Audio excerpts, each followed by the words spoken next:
This is one where, due to the overlap in aesthetic and obviously personnel, I could easily throw in the Julie Ruin album, but then I'd have to also throw in the Julie Ruin albums, and it'd get all complex. Let's just focus on something someone might Google, ranking the few albums of Le Tigre.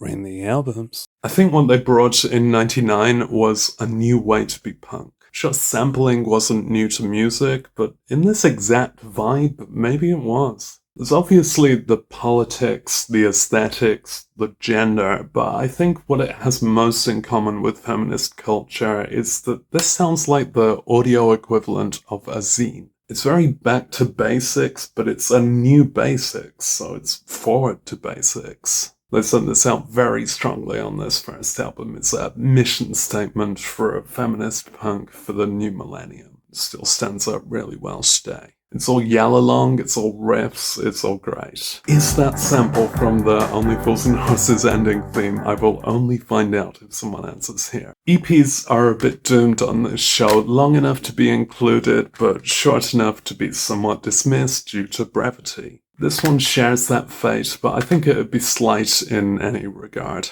Even if you double the content, this is the one that would be the least important. Maybe that's not quite the right word, as it is their most overtly political, but really it's a bit more political than it is musical. Still get to this, but maybe last. The main thing it lacks is 7 more tracks. Album 2 is one of those betweeny vibes with a few things in common with the first and some with the third. That's always going to be overshadowed on either side by more absolute works. Being a bit more quietcore is one direction their sound had as an option, but it makes it feel a smidge less assertive and essential. Like the fervor is there, but it's not as electric as on their best work. Or maybe too electric, as the choice to distort the vocals on a lot of the tracks, also true on the EP, kind of diminishes the message. Still got FYR and Keep On Living, it's a cool sweep throughout.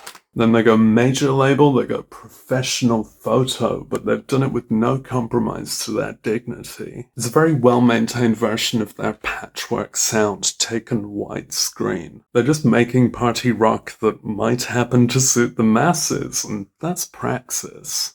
And it's fucking fun. Even though they've not published anything since this as an album,